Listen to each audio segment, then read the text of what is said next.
Subscribe कीजिए हमारे channel जोलो investing को और बेल आइकन को दबाइए रेगुलर अपडेट पाने के लिए। हेलो दोस्तों, नमस्कार। स्वागत है आपका आपके अपने ही चैनल जोलो इन्वेस्टिंग में। और मैं हूं आपका दोस्त नरोत्तम दुबे।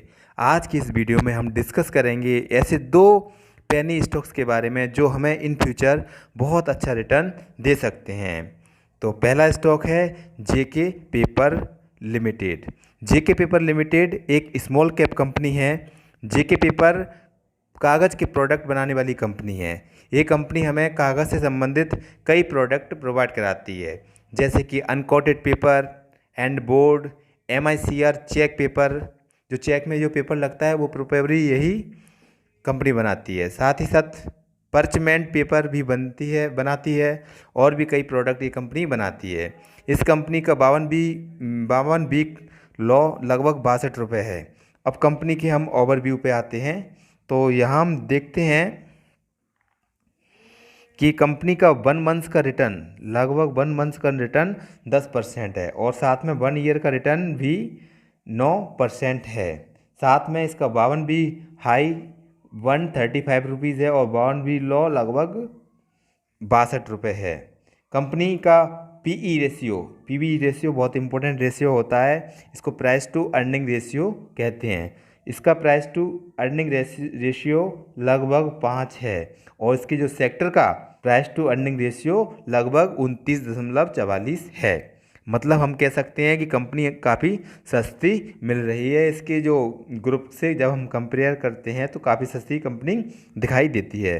साथ ही साथ इसका जो प्राइस टू बुक वैल्यू है लगभग 1 के करीब है, लेकिन इसके सेक्टर का प्राइस टू बुक वैल्यू लगभग 2.63 है, जो कि ज़्यादा है। मतलब इस कंपनी में आगे जाके ग्रोथ काफ़ी हो सकती है।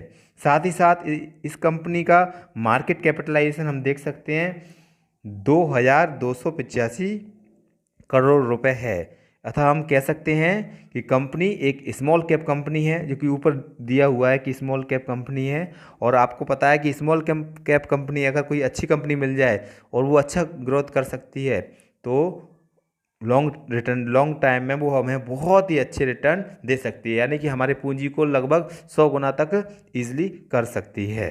अब हम टिकट ऐप पे आ गए हैं, जहाँ पर हमने जेके पेपर लिमिटेड को लगा लिया है। तो जेके पेपर में ऊपर बताया जाता है कि स्मॉल कैप कंपनी है और इसमें लो रिस्क है। इसकी वर्तमान अभी प्राइस लगभग 134.25 चल रही है। इसका चार्ट भी देखिए, नीचे से ऊपर आता जा रहा है लगातार। पहले इसने जो 52 वीक लो बनाया था, उसके बाद कंपनी लगातार ऊपर जाती जा रही है और क्वार्टर दर क्वार्टर इसके प्रॉफिट भी लगातार बढ़ते जा रहे हैं। अब हम चेक करते हैं इसकी चेक लिस्ट। तो चेक लिस्ट में पहला पॉइंट होता है इंट्रिंसिक वैल्यू। तो कंपनी की intrinsic value current value is less than the intrinsic value. इसकी जो करंट वैल्यू है वो काफ़ी कम है। जो इसकी वास्तविक कीमत होती है, इंट्रिंसिक वैल्यू है, उसकी तुलना में इसकी करंट प्राइस काफ़ी कम है। यानी हम कह सकते हैं कि कंपनी अभी काफ़ी सस्ती हमें मिल रही है। साथ साथ दूसरा पॉइंट, रिटर्न वर्सेस एफडी की तुलना में ये हमें काफ़ी अच्छा रिटर्न दे रही है। यानी कि आप अपना पैसा एफडी में रखते हो, बैंक में रखते हो, उसकी तुलना में यहाँ पर निवेश करना काफ़ी ज़्यादा फायदेमंद रहेगा।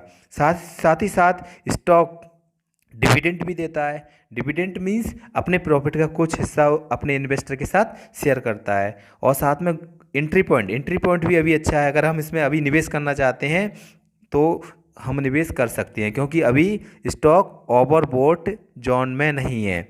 ओवरबॉट मतलब ज़्यादा लोगों ने खरीदा नहीं है, अभी ओवरबॉट जोन में नहीं है, इसलिए अभी हम इसमें निवेश कर सकते हैं। और नो रेड फ्लैग, मतलब ये कंपनी रेड फ्लैग में ही नहीं है। रेड फ्लैग का मतलब होता है कि कोई इसको ऑपरेटर मैनिपुलेट नहीं कर रहा है। मैनिपुलेशन किसी स्टॉक्स को लगातार 5-5 दिन अपर सर्किट लगता रहता है, तो इस कंपनी के साथ ऐसा नहीं होता है।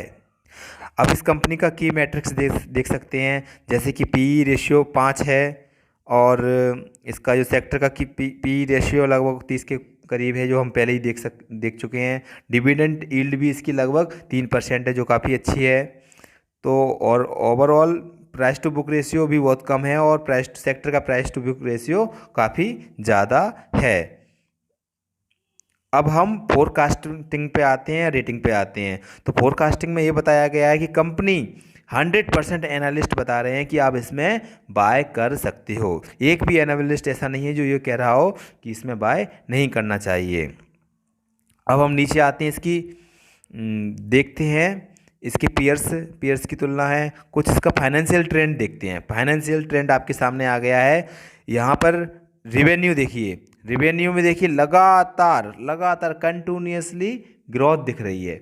रिवेन्यू लगातार बढ़ता जा रहा है। 2017 में 2.91 था, उसके बाद 18 में 3, उसके बाद 19 में 3.54, उसके बाद अभी कोरोना काल में थोड़ा कम हुआ है, लेकिन वो टेम्परेली है। मतलब पूरा देश ही बंद रहा, स्कूल बंद रहे तो पेपर वगैरह भी बंद रहा है, बच्चों ने कोर्स भी नए नए नहीं खरीदे, इस चक्कर में थोड़ा प्रोडक्शन कम हुआ है, लेकिन ये टेम्परेरी है। जैसे ही स्कूल स्टार्ट होते हैं इनकी बुक्स, इनकी डिमांड सबसे ज़्यादा इनकी डिमांड होगी। और आप प्रॉफिट देखिए, प्रॉफिट 17 से लेके 26, 42 और लगभग 47, लेकिन प्रॉफिट भी यहाँ पे कम नहीं हुई हैं। तो इसका जो फाइनेंशियल ट्रेंड बहुत ही पॉजिटिव है और आने वाले समय में और भी अच्छा इस कंपनी को प्रॉफिट हो सकता है। नीचे आते हैं प्रोमोटर होल्डिंग, सबसे इम्पोर्टेंट इशू। देखिए, जब किसी कंपनी को कौन सबसे ज़्यादा जान सकता है? हम जान सकते हैं, आप जान सकते हो? नहीं जान सकते। जो उस कंपनी को चला रहे होते हैं वो उस कंपनी को सबसे अच्छी तरह से जान सकते हैं। तो अभी जो प्रोमोटर हैं, प्रोमोटर ने 6 मंथ्स में अपनी जो होल्डिंग है वो बढ़ा दी है, 2% तक इंक्रीज कर दी है। मतलब प्रोमोटर माल मार्केट से उठा रहे हैं। जब प्रोमोटर क्यों किसी चीज़ को उठाएगा, क्यों वो किसी चीज़ को खरीदेंगे? क्योंकि उनको पता है, रियल कंडीशन उनको पता है कि कंपनी में दम है, कंपनी में हमारी कंपनी की वैल्यू अभी कम लग रही है, लेकिन आने वाले समय में और अच्छी हो सकती है। इसलिए उन्होंने अपनी जो स्टेक है उनका जो हिस्सेदारी है वो उन्होंने बढ़ा ली है। साथ ही साथ लॉ प्लेज प्रोमोटर, इनका जो प्रोमोटर्स की होल्डिंग प्लेज ही नहीं है, प्लेज माने गिरवी नहीं रखी, उन्होंने कहीं भी अपने शेयर गिरवी नहीं रखे, इसलिए वो माल उठा रहे हैं लगातार, इसलिए उनको विश्वास है अपनी कंपनी पर। साथ ही फॉरेन इंस्टीट्यूशनल इन्वेस्टर ने भी अपनी हिस्सेदारी इस कंपनी में बढ़ाई है। देखो यहाँ पे टोटल प्रोमोटर होल्डिंग 51.43% है, म्यूचुअल फंड की भी थोड़ी बहुत ना के बराबर हिस्सेदारी है, लेकिन फॉरेन इंस्टीट्यूशनल इसमें लगातार बाइंग करते जा रहे हैं, अपनी बाइंग वो बढ़ाते जा रहे हैं। तो कुल मिला के ओवरऑल हम देख सकते हैं प्रमोटर का स्टेक्स लगातार बढ़ता जा रहा है, लगातार प्रमोटर अपनी जो अर्निंग है, जो इसमें हिस्सेदारी है वो बढ़ाते जा रहे हैं। अब जेके पेपर का मैंने आपके सामने चार्ट लगा लिया है। यहाँ पर कोरोना काल में लगभग इसका हाई कितना था? लगभग इसका हाई 135 था। उसके बाद सारी कंपनी गिरी, तो ये भी कंपनी स्वाभाविक रूप से गिरी है। लेकिन इसके बाद कंपनी ने लगातार, अभी भी कई इंस्टीट्यूशन खुले नहीं है, स्कूल खुले नहीं है, उसके बाद भी कंपनी लगातार अपना प्रॉफिट बढ़ाती जा रही है। साथ में जो प्रॉफिट है उसका वो ग्राफ पे भी साफ साफ दिखाई दे रहा है, यानी ये अप ट्रेंड में इसका प्रॉफिट दिख रहा है और साथ में इसका प्राइस भी अप ट्रेंड में है। तो इन फ्यूचर मुझे लगता है पर्सनली कंपनी काफ़ी अच्छी है, आप इसमें निवेश कर सकते हैं। लेकिन निवेश करने से पहले अपने जो फाइनेंशियल एडवाइज़र है उससे ज़रूर सलाह लें। और वीडियो देखने के लिए बहुत बहुत धन्यवाद।